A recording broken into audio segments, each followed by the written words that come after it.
बच्चों, आज हम विभिन्नता के स्रोत के बारे में अध्ययन करेंगे। सबसे पहले हम देखें विभिन्नता क्या है। विभिन्नता का अर्थ होता है अंतर या अलग होना। तो एक ही जीव में यदि कोई विविधता या अंतर पाया जाता है तो उस अंतर को विभिन्नता कहा जाता है। विभिन्नता रंग, रूप, आकार में हो सकता है। अब देखें आगे विभिन्नता के प्रकार।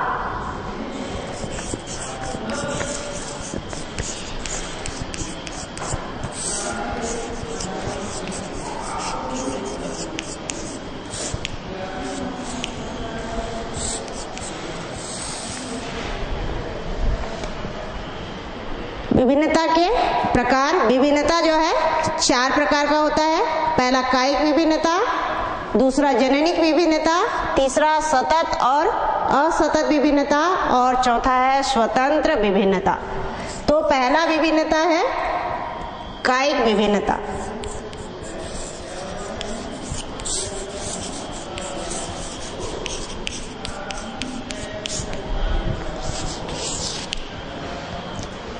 दूसरा विभिन्नता कहलाता है जननिक विभिन्नता।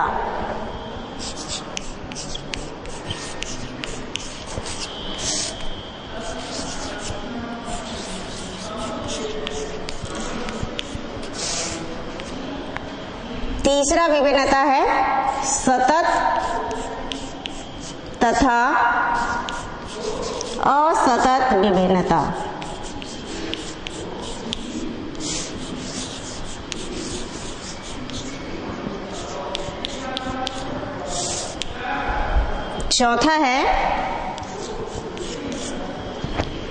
चौथा जो विभिन्नता है वो है आपका स्वतंत्र विभिन्नता।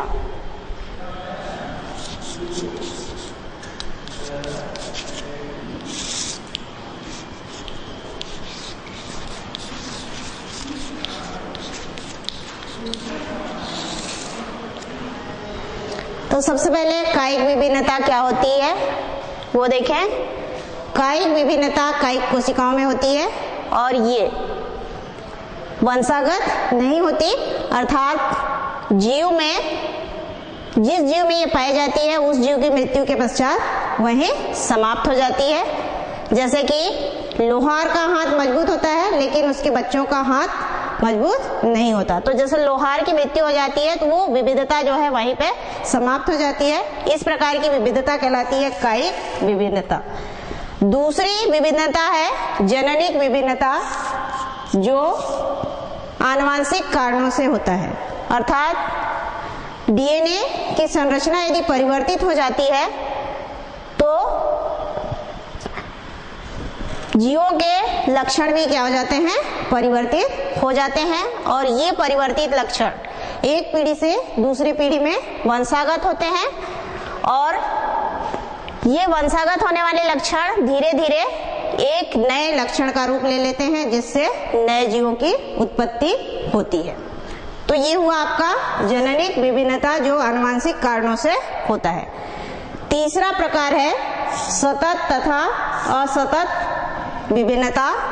सतत विभिन्नता जो है हमारे शरीर में धीरे धीरे होता है और ये वंशागत भी होता है, लेकिन हमको इसकी पहचान बहुत देर से होती है क्योंकि ये जो है धीरे धीरे परिवर्तित होता है। असतत विभिन्नता अचानक होता है, जैसे कि उत्परिवर्तन आदि क्रिया होने से जीवों में जीव की जीन संरचना परिवर्तित होती है और इस जीन संरचना के परिवर्तन से जीवों में नए लक्षण उत्पन्न होते हैं और ये नए लक्षण उसके जनक से अलग होते हैं। इस प्रकार की विभिन्नता कहलाती है असतत विभिन्नता। स्वतंत्र विविधता, अगली जो विभिन्नता है वो उसे कहते हैं स्वतंत्र विभिन्नता और ये विभिन्नता जीवों के रंग, रूप, आकार के कारण उत्पन्न होती है। इस प्रकार की विभिन्नता कहलाती है स्वतंत्र विभिन्नता और ये विभिन्नता भी वंशागत नहीं होती, अर्थात स्वतंत्र विविधता वंशागत नहीं होती है। अब आगे ये विभिन्नता किन किन कारणों से उत्पन्न होती है वो देखेंगे। तो इस प्रकार, इसके बाद विभिन्नता के स्रोत।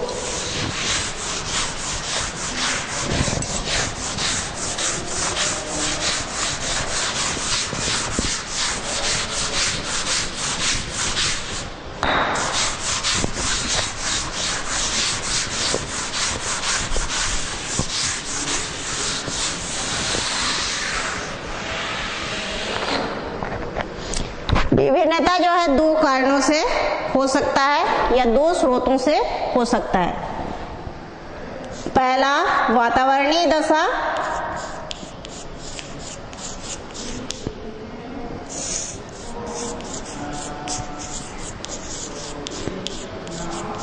वातावरणीय दशाएं, और दूसरा है आपका जीन ढांचा में परिवर्तन।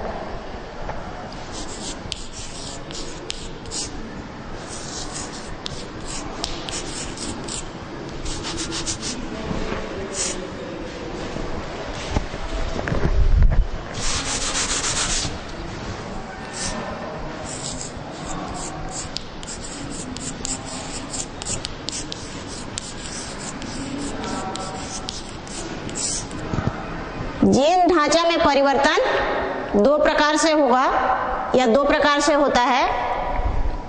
पहला लैंगिक जनन के कारण,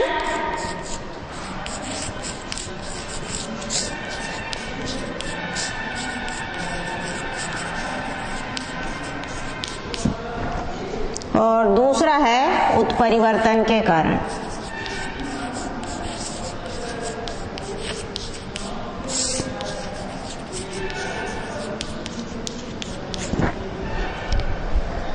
तो विभिन्नता दो कारणों से होगी या जीवों में अंतर इन दो कारणों से उत्पन्न होता है। पहला है वातावरणीय दशाएं या वातावरणीय दशा। वातावरण चूंकि परिवर्तनशील होता है, वो कभी भी स्थिर नहीं होता। कभी खूब धूप रहता है, कभी बाढ़, जिससे जीवों के रंग रूप आकार परिवर्तित हो जाते हैं और इस परिवर्तन के कारण उनमें नए लक्षण दिखाई देते हैं जो उनके जनकों में मौजूद नहीं होता।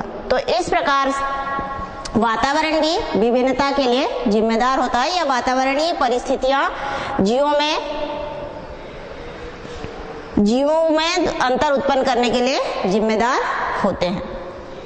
दूसरा है जीन ढांचा में परिवर्तन के कारण भी विभिन्नता या अंतर जो है जीवों में उत्पन्न होता है। तो जीन ढांचा अर्थात हमारे जो डीएनए होते हैं, डीएनए तथा आरएनए, इन दोनों पदार्थों को हम आनुवंशिक पदार्थ कहते हैं। यदि डीएनए या आरएनए की संरचना में परिवर्तित होती है तो जीन की संरचना भी परिवर्तित होती है, क्योंकि डीएनए के छोटे छोटे खंडों से ही किसका निर्माण होता है, जीन का, और उन छोटे खंडों को कहा जाता है न्यूक्लियोटाइड। जीन की ढांचे में परिवर्तन दो कारणों से होता है, लैंगिक जनन के कारण और दूसरा उत्परिवर्तन के कारण। लैंगिक जनन में दो जीवों की आवश्यकता होती है जिससे नए जीवों की उत्पत्ति होती है, और ये दोनों जीव अलग अलग होते हैं, अर्थात एक माता एक पिता, और माता और पिता दोनों के गुणसूत्रों के मिलने के पश्चात नए जीव की उत्पत्ति होती है। और जब गुणसूत्र आपस में मिलते हैं माता पिता के, उस समय जीन विनिमय होता है, अर्थात माता का जो गुणसूत्र का कुछ भाग है वो पिता के गुणसूत्र से मिल जाता है और पिता के गुणसूत्र का कुछ भाग जो है माता के गुणसूत्र से मिलता है। अर्थात डीएनए का या गुणसूत्र, दोनों गुणसूत्रों के अदला बदली होने से या कुछ खंडों के मिलने से नए गुणसूत्र बनता है, और गुणसूत्रों के अदला बदली होने की क्रिया कहलाती है क्रॉसिंग ओवर। क्रॉसिंग ओवर के कारण जीव में जो नए लक्षण जो है उत्पन्न होते हैं। लैंगिक जनन के कारण विभिन्नता निम्न प्रकार की होती है। पहला, युग्मक जनन के समय। लैंगिक जनन के कारण क्या होता है बोलिए? मतलब जीन ढांचा में परिवर्तन लैंगिक जनन के कारण होता है। और लैंगिक जनन में जीन ढांचा या जीन की संरचना कैसे परिवर्तित होती है उसके लिए निम्न कारक जो है जिम्मेदार होते हैं। पहला है आपका युग्मक जनन के समय गुणसूत्रों का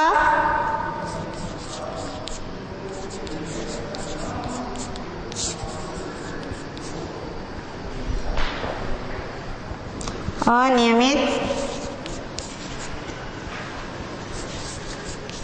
वितरण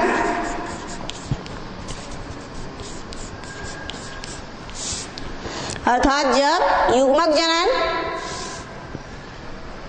कहते हैं युग्मक बनने की प्रक्रिया।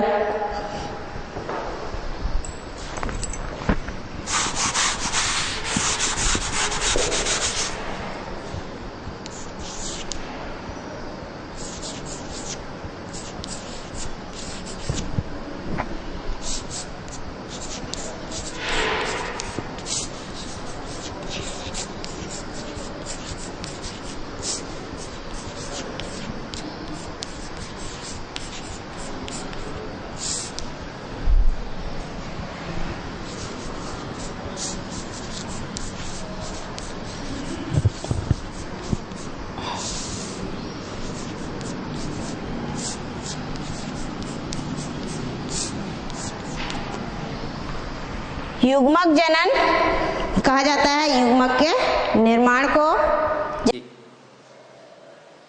बच्चों गुड मॉर्निंग। हम सभी जानते हैं कि जीवों का विकास सबसे पहले मतलब सरल से जटिल की ओर हुआ है। अर्थात सबसे पहले जो जीव बने उनकी संरचना बहुत ही सरल थी। उन्हीं सरल जीवों में धीरे धीरे वातावरण में होने वाले परिवर्तन के कारण उनकी संरचना जटिल होती गई, जिससे वर्तमान समय के जटिल जीवों की उत्पत्ति हुई। इस विकास को समझाने के लिए कई वैज्ञानिक समय समय पर अपने सिद्धांतों का प्रतिपादन किया है। उन्हीं सिद्धांतों में एक सिद्धांत है, इन सिद्धांतों को कहा जाता है विकासवाद का सिद्धांत। और इन्हीं सिद्धांतों में एक सिद्धांत है लेमार्कवाद।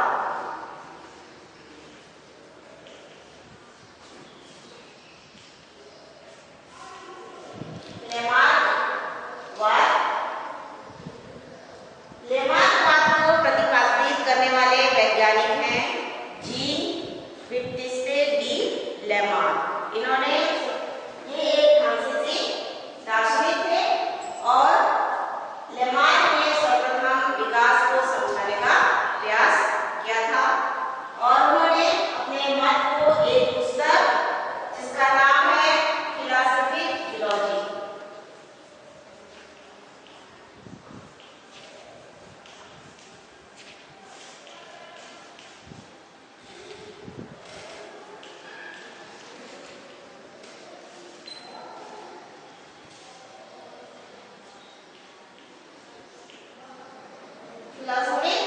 जियोलॉजी में उसका उल्लेख किया है कि जीवों का विकास किस प्रकार हुआ। लेमार्क के द्वारा प्रतिपादित वाद को उपाधिक लक्षणों की वंशागति के नाम से भी जाना जाता है।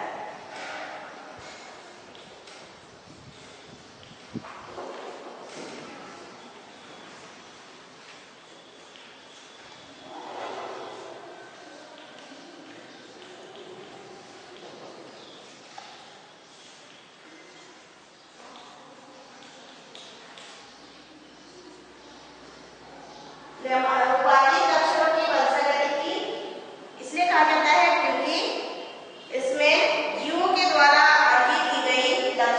द्वारा नए जीवों की उत्पत्ति होती है, ये कहा गया। अब मैं आपको लेमार्क के विषय में विस्तार से बताने का प्रयास करूंगी। तो लेमार्क के अनुसार जीवों पर वातावरण, जीवों की रहन सहन पर वातावरण का प्रभाव पड़ता है और इस वातावरण के परिवर्तन के फलस्वरूप जीवों की आदतों में भी परिवर्तन होता है। आदत के परिवर्तन होने से जीवों के कुछ अंगों का उपयोग जो है अधिक होता है और कुछ अंगों का उपयोग कम होता है। जिन अंगों का उपयोग जीव अधिक से अधिक करते हैं वे तो मजबूत होते चले जाते हैं, लेकिन जिन अंगों का उपयोग जीव कम करते हैं वे अंग धीरे धीरे गायब हो जाते हैं या फिर अवशेषी अंग के रूप में समाप्त हो जाते हैं।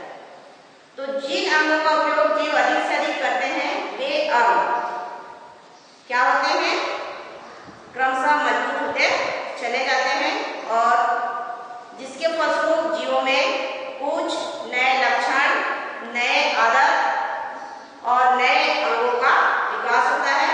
ये अंग पीढ़ी दर पीढ़ी वंशागत होते जाते हैं और कई वर्षों के पश्चात नए प्रकार के संतानों की उत्पत्ति होती है जो उनके पूर्वजों से एकदम अलग होते हैं। इस प्रकार उत्पन्न हुई नई जाति को जीवों को नई जाति की संज्ञा दी जाती है। लेमार्क ने अपने विकास के सिद्धांत को समझाने के लिए आधुनिक लंबी टांग वाला तथा लंबी गर्दन वाले जिराफ का उदाहरण देकर समझाया है। तो जो वर्तमान समय का जो जिराफ है आप सभी देखे होंगे, वो जो उसका गर्दन जो है काफी लंबा होता है और उसकी टांगें कैसी होती है, लंबी होती है। इस लंबी टांग और लंबी गर्दन वाले जिराफ का विकास एक छोटी टांग और छोटे कद वाले जिराफ से हुआ है। ये जिराफ जो है, जो लंबी टांग वाला जिराफ है वो पाया जाता है अफ्रीका के रेगिस्तान में, लेकिन जो छोटी टांग और छोटी गर्दन वाला जिराफ था वो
वाला जो बात दिया गया है वैज्ञानिक चार्ल्स डार्विन के द्वारा, उनके द्वारा दिए गए विकास के सिद्धांत या मत को डार्विनवाद या प्राकृतिक परिणाम के नाम से जाना जाता है। चार्ल्स रॉबर्ट डार्विन जो है एक अंग्रेज वैज्ञानिक थे जिन्होंने 1831 में कैम्ब्रिज विश्वविद्यालय से स्नातक की उपाधि प्राप्त की। उसके पश्चात कैम्ब्रिज विश्वविद्यालय के ही वनस्पति विज्ञान के प्राध्यापक डॉक्टर हैंसलो के साथ ब्रिटिश सरकार के द्वारा 5 वर्षों के लिए विश्व सर्वेक्षण दल में शामिल किया गया इनको, और इन्होंने एक बीगल नामक जहाज के सहायता से पूरे 5 वर्ष तक पूरे विश्व का भ्रमण किया। 5 वर्ष तक भ्रमण करते हुए इन्होंने विभिन्न स्थानों से विभिन्न प्रकार के जीवाश्म, चट्टान और जीव जंतुओं को एकत्र किया। एकत्रित करने के पश्चात जब वे 5 वर्ष के पश्चात अपने देश लौटे तो जो भी यात्रा के दौरान संग्रहित करके लाए गए चट्टान, जीव जंतु, जीवाश्म के उनका अध्ययन किया, और अध्ययन करने के बाद उनके विचारों का या उनसे संबंधित जो भी जानकारी है उसको वो 2 पुस्तकों में उसका उल्लेख किया है। एक पुस्तक का नाम है एक प्राकृतिक वैज्ञानिक द्वारा समुद्र की यात्रा, और दूसरा है प्राकृतिक वर्णमाला जातियों की नई जातियों की उत्पत्ति।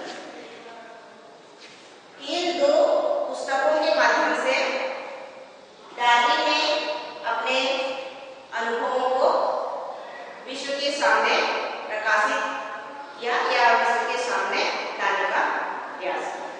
अब मैं आपको डार्विन के द्वारा विकास से संबंधित जो वाद या मत है दिया गया है उसको बताती हूँ। डार्विन के अनुसार जीव वातावरण के अनुसार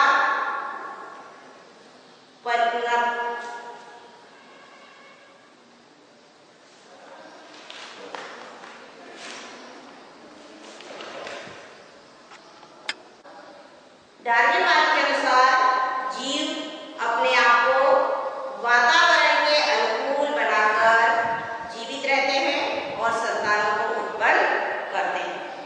इसके विपरीत जो जीव अपने आप को वातावरण के अनुकूल नहीं बनाते वे या तो नष्ट हो जाते हैं या फिर प्रकृति उन्हें नष्ट कर देती है। अर्थात जो जीव वातावरण के अनुकूल होते हैं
और तीसरा है वातावरणीय संघर्ष।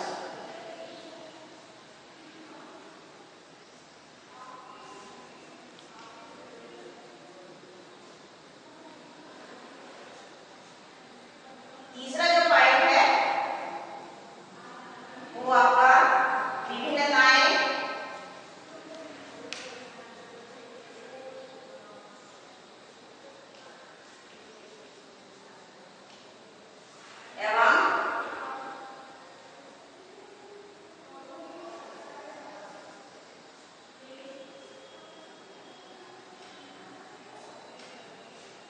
विभिन्नताएं एवं वंशागति।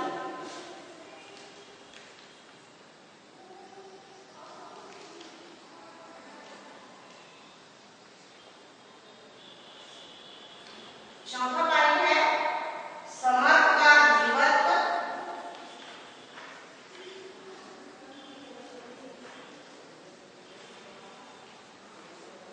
या प्राकृतिक वर्ण।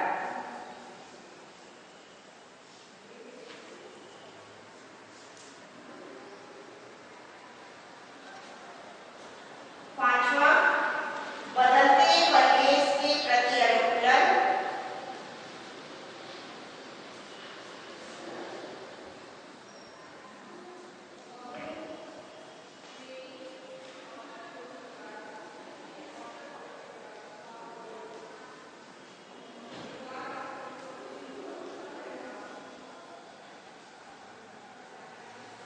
अंतिम पॉइंट है नई जातियों की उत्पत्ति।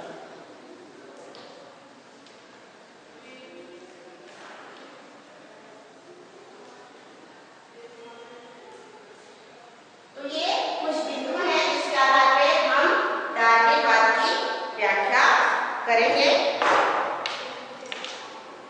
तो सबसे पहला जो बिंदु है वो है प्रकरण की दर तेज। इसमें प्रकरण की तेज अर्थात जीवों की संख्या में वृद्धि।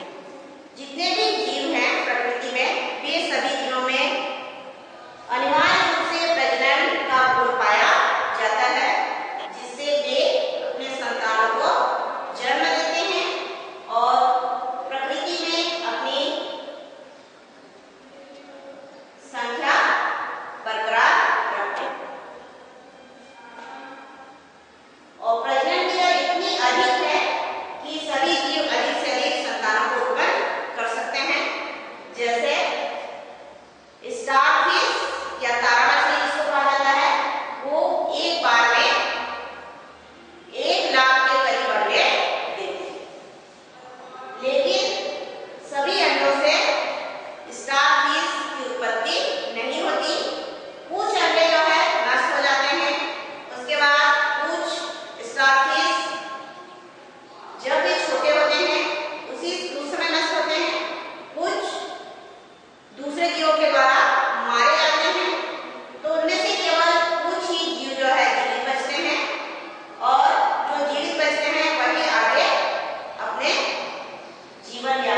अगला जो पॉइंट है वो है आपका बिंदु विभिन्नताएं एवं वंशागति। जीवन संघर्ष के दौरान वातावरण में होने वाले परिवर्तन के फलस्वरूप जीवों की आदतों में परिवर्तन होता है और बदले हुए परिवर्तन के फलस्वरूप जीवों में कुछ नए लक्षण या अंग बनते हैं और इन अंगों या आदतों के बनने से जीव जो है अपने जनक से भिन्न दिखाई देता है या भिन्न होता है। तो जीवों में पाए जाने वाले अंतर को ही क्या पाया जाता है? विभिन्नता कहा जाता है। और इन विभिन्नताओं में से कुछ विभिन्नताएं उपयोगी होती है, कुछ विभिन्नताएं अनुपयोगी होती है। जो विभिन्नताएं अनुपयोगी होती हैं वो तो धीरे धीरे नष्ट हो जाती हैं या समाप्त हो जाती हैं, लेकिन जो विभिन्नता उपयोगी होता है वो पीढ़ी दर पीढ़ी संतानों में वंशागत होते चले जाते हैं और कई वर्षों के पश्चात उसी वंशागत होने वाले लक्षणों की मदद से नए जीवों की उत्पत्ति होती है। अगला जो पॉइंट है वो है समाज का जीवत्व या प्राकृतिक वर्ण। लेमार्क ने ये कहा है कि प्रकृति केवल उन्हीं जीवों को जीवित रखती है जो अपने आप को वातावरण के अनुसार परिवर्तित करते हैं या वातावरण में परिवर्तन यदि होता है तो उस बदले हुए वातावरण के अनुकूल अपने आप को परिवर्तित कर लेते हैं या अनुकूलित कर लेते हैं या ढाल लेते हैं और वही जीवित रहते हैं, बाकी सभी नष्ट हो जाते हैं। क्योंकि समर्थ या योग्य जीवों का चुनाव प्रकृति करता है, इसलिए इसे प्राकृतिक वर्ण भी कहा जाता है। अगला बदलते हुए परिवेश के प्रति अनुकूलन। चूंकि वातावरण परिवर्तित होते जा रहा है और जीवित रहने के लिए अपने आप को बदलते हुए वातावरण के अनुसार क्या करते जाता है? ढालते जाता है या उसको जैसा वातावरण परिवर्तित होगा जीवित रहने के लिए जिन आदतों या लक्षणों की आवश्यकता होती है उन लक्षणों का विकास जीव अपने अंदर करता है और जीवित रहता है और नए जीवों को उत्पन्न करता है। इसे आप देख सकते हो कि बदलते हुए वातावरण का जीवों पर प्रभाव किस प्रकार पड़ता है। आपने देखा होगा डायनासोर जो काफी बड़े होते हैं और ये जो है मीसोजोइक काल में प्रचुर मात्रा में या बहुत अधिक संख्या में पाए जाते थे, क्योंकि उस समय का वातावरण जो है उन दिशाओं का जो सरीसृप थे उनके रहने के योग्य था और जो डायनासोर थे बड़े आकार के डायनासोर देखे होंगे आप लोग, काफी बड़े बड़े होते हैं, वो शाकाहारी थे। तो शाकाहारी थे तो घने जंगलों में रहे होंगे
लेमार्कवाद और दूसरा है डार्विनवाद, जिसमें जीवों का विकास किस प्रकार होता है और वे अपनी संख्या को किस प्रकार प्रकृति में बनाए रखते हैं, ये समझाने का प्रयास किया गया है।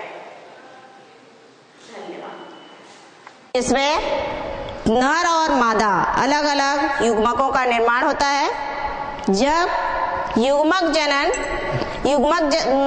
जनन के समय जो अर्धसूत्री कोशिका विभाजन होती है, उस समय गुणसूत्र जो है का बंटवारा होता है, और ये बंटवारा किसी युग्मक में कम या ज्यादा हो सकता है, जिससे गुणसूत्र की संख्या जो है युग्मक में असमान होते हैं, जिसके कारण जीवों में विभिन्नता जो है उत्पन्न होती है। दूसरा है आपका द्वैत जनकता।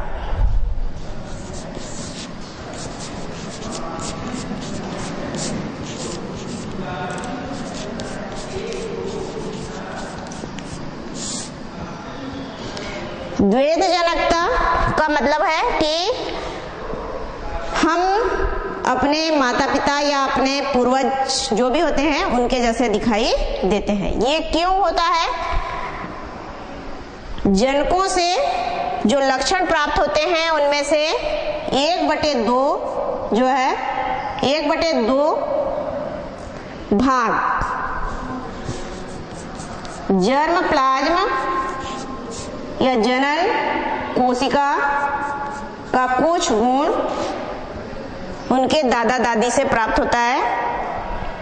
1/4 भाग उसके दादा दादी से,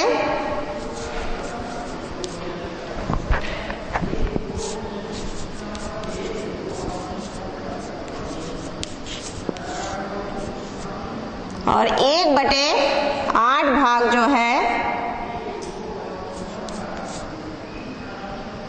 परदादा तथा परदादी।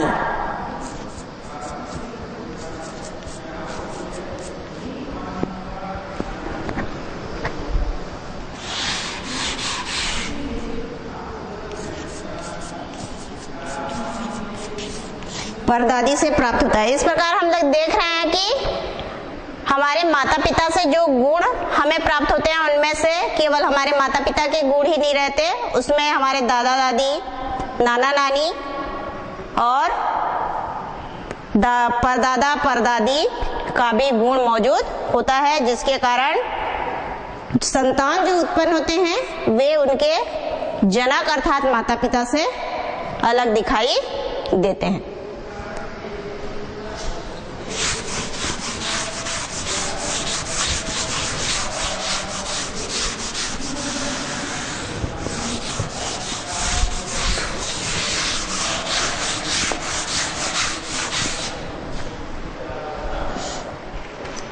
अगला है जीन विनिमय।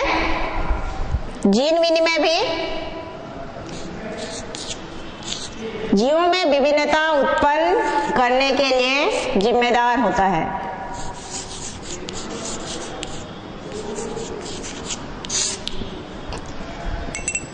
जीन विनिमय में जनक अर्थात माता पिता, इनमें जो गुणसूत्र रहता है माता का, मान लीजिए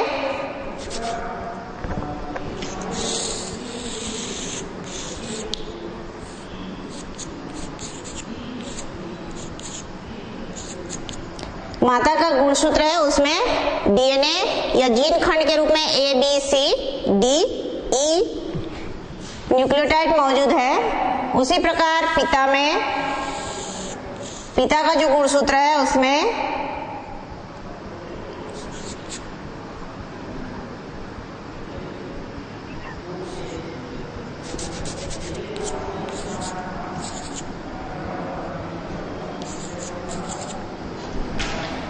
डीएनए खंड के रूप में 1, 2, 3, 4, 5 है। इन दोनों गुणसूत्रों को हम समजात गुणसूत्र कहते हैं। और जब अर्धसूत्री कोशिका विभाजन होती है उस समय जो पैचिटीन अवस्था होता है, पैचिटीन या पैकिटीन,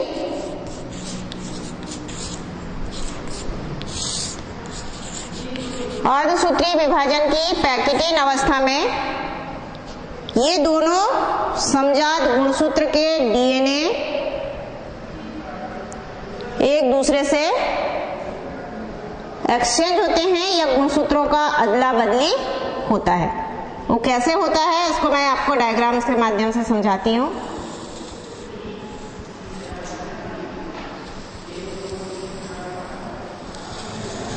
जब दो गुणसूत्र पास पास आते हैं तो उसे कहा जाता है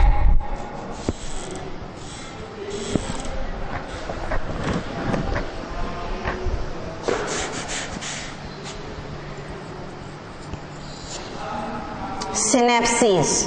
दो गुणसूत्रों की जोड़ी बनाने की जो क्रिया है वो कहलाता है सिनेप्सिस।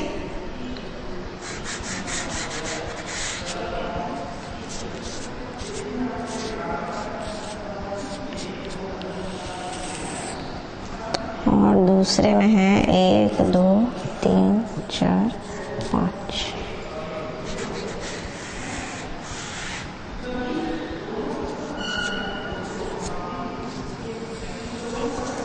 ये सिनेप्सिस की क्रिया होती है अर्धसूत्रीय कोशिका विभाजन की जायगोटीन उपावस्था में।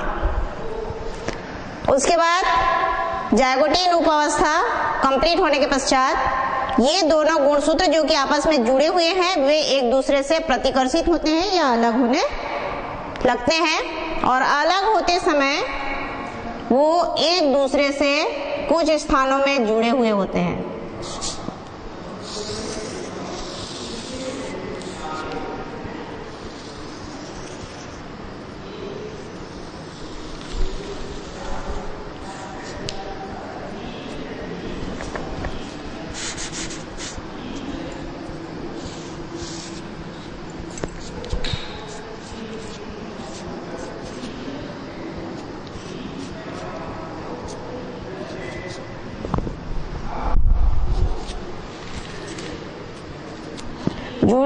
जुड़े हुए होते हैं और ये एक क्रॉस के समान संरचना बनाते हैं और इस संरचना को कहा जाता है क्रॉसिंग काइजमा। और काइजमा से जब ये प्रतिकर्षित होते हैं तो ये डीएनए खंड या क्रोमोसोम के खंड जो है टूट जाते हैं। टूटने के पश्चात इन गुणसूत्रों में डीएनए का एक्सचेंज या अदला बदली या विनिमय होता है। और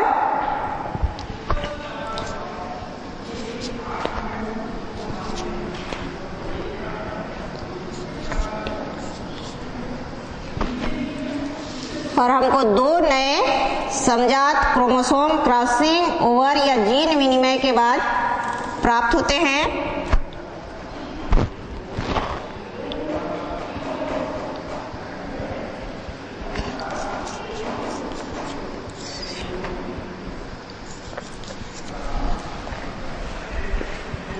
पहले समजात क्रोमोसोम में डीएनए खंड होते हैं 1 2 3 डी और ई। दूसरे जो समजात क्रोमोसोम है उसमें ए बी सी 4 और 5।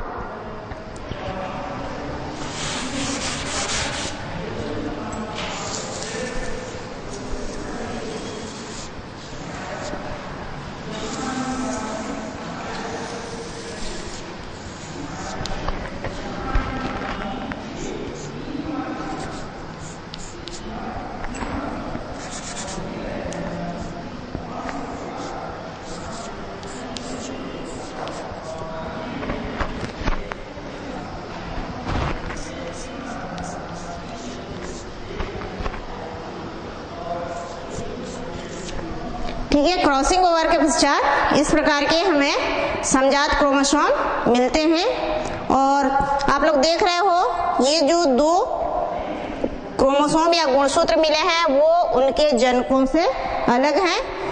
इस कारण इन गुणसूत्रों से उत्पन्न होने वाले संतान उनमें कुछ ऐसे लक्षण बन जाते हैं जो उनके माता पिता में नहीं पाए जाते। तो इस प्रकार जीन विनिमय भी विभिन्नता के लिए जिम्मेदार होते हैं। तो ये था हमारा जीन ढांचा में परिवर्तन किन किन कारणों से होता है और उस परिवर्तन के कारण जीवों में कौन कौन से अंतर या विभिन्नता उत्पन्न होती है। अब दूसरा जो विभिन्नता का स्रोत है या विभिन्नता के लिए जिम्मेदार कारक है वो है हमारा उत्परिवर्तन।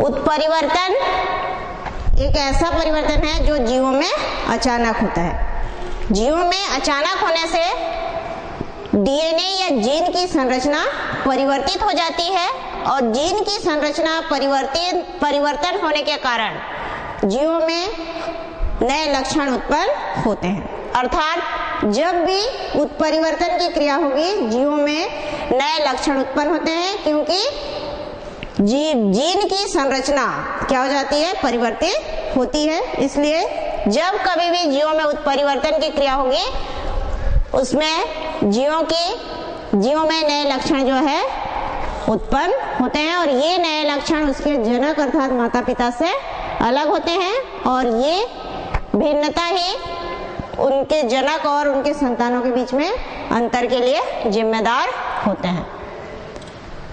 उत्परिवर्तन दो कारणों से हो सकता है या दो प्रकार का होता है, गुणसूत्री उत्परिवर्तन और दूसरा है जीन उत्परिवर्तन।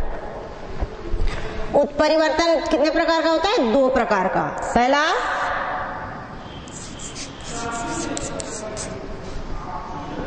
गुणसूत्री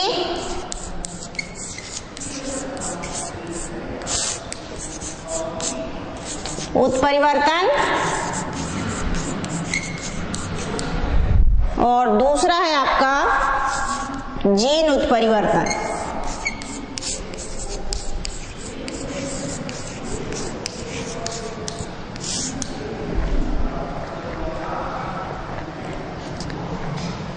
जब गुणसूत्र की संरचना या संख्या मतलब गुणसूत्र की बनावट या उसकी संख्या में कोई परिवर्तन होता है तो उसे गुणसूत्री उत्परिवर्तन कहा जाता है। जब गुणसूत्र की संरचना या बनावट और उसकी संख्या में यदि परिवर्तन है तो उससे भी जीवों में नए लक्षण उत्पन्न होते हैं।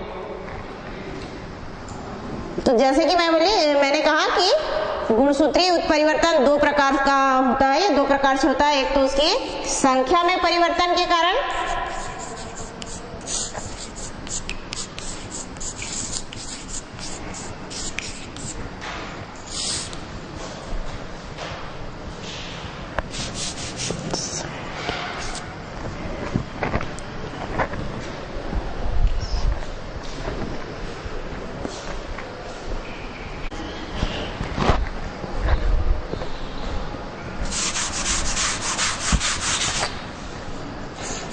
संख्यात्मक परिवर्तन,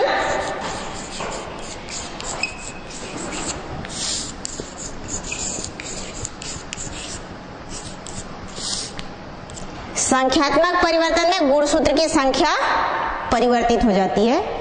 गुणसूत्र को हमेशा हम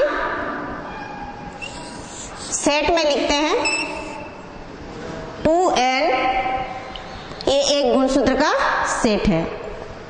या तो संख्या में पूरे ये गुणसूत्र का जो सेट है उसमें परिवर्तन होगा या फिर गुणसूत्र के आधे सेट में परिवर्तन होता है, जिससे गुणसूत्र की संख्या परिवर्तित होती है। चूंकि गुणसूत्र की संख्या परिवर्तित होती है इसलिए जीवों में कुछ नए लक्षण बनते हैं और ये लक्षण जो है नए जीवों की उत्पत्ति के लिए या जीवों में विभिन्नता के लिए उत्तरदायी होते हैं।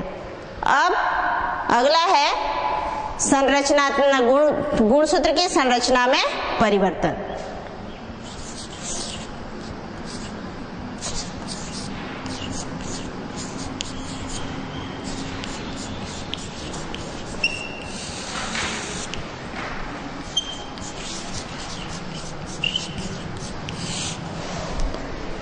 गुणसूत्र की संरचना या न्यूक्लियोटाइड की संरचना में परिवर्तन होता है, तो उस परिवर्तन के फलस्वरूप भी जीवों में नए लक्षण जो है उत्पन्न होते हैं।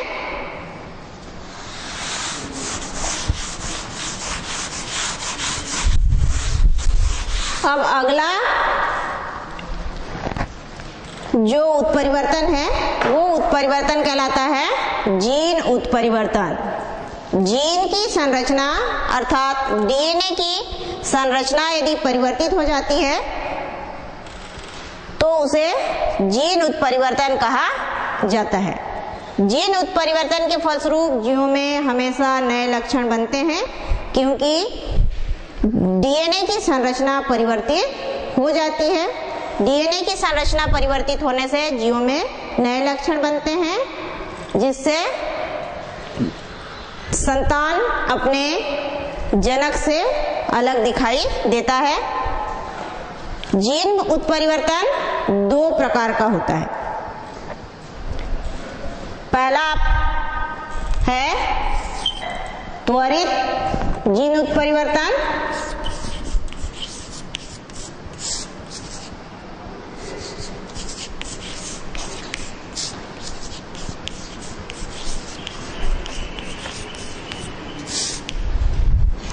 और दूसरा है उत्प्रेरित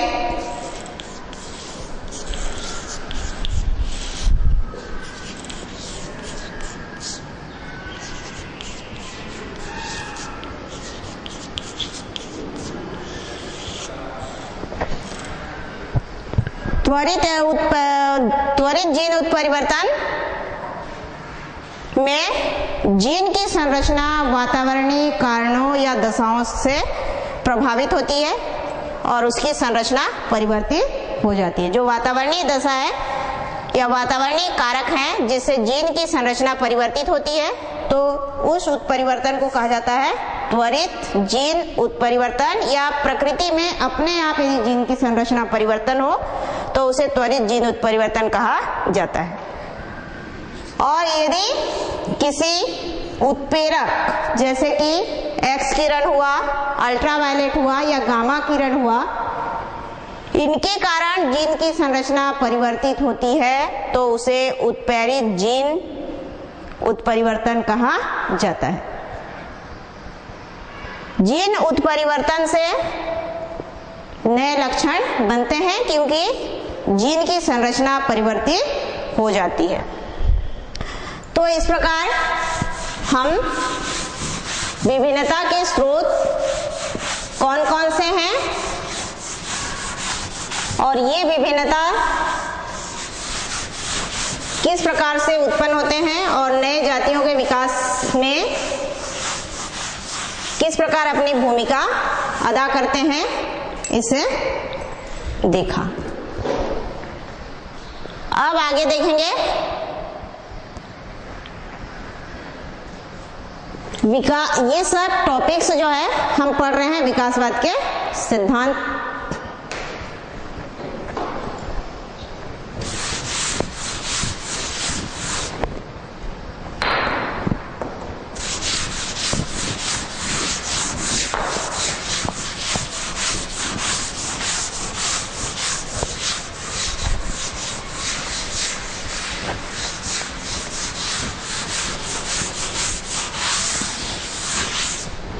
तो बच्चों, अभी हमने विभिन्नता और उत्परिवर्तन के विषय में जानकारी प्राप्त की।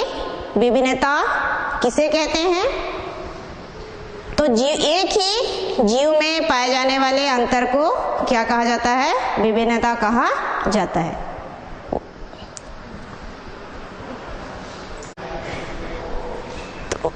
तो उत्परिवर्तन किसे कहते हैं? उत्परिवर्तन जीवों में होने वाला ऐसा परिवर्तन होता है जो अचानक होता है और इस परिवर्तन के फलस्वरूप जीन की संरचना परिवर्तित हो जाती है। जीन की संरचना के परिवर्तन होने से जीवों में नए लक्षण उत्पन्न होते हैं और ये लक्षण जो है नई जातियों की उत्पत्ति के लिए जिम्मेदार होते हैं। मतलब जीन उत्परिवर्तन होने से नए जीवों की उत्पत्ति हो सकती है।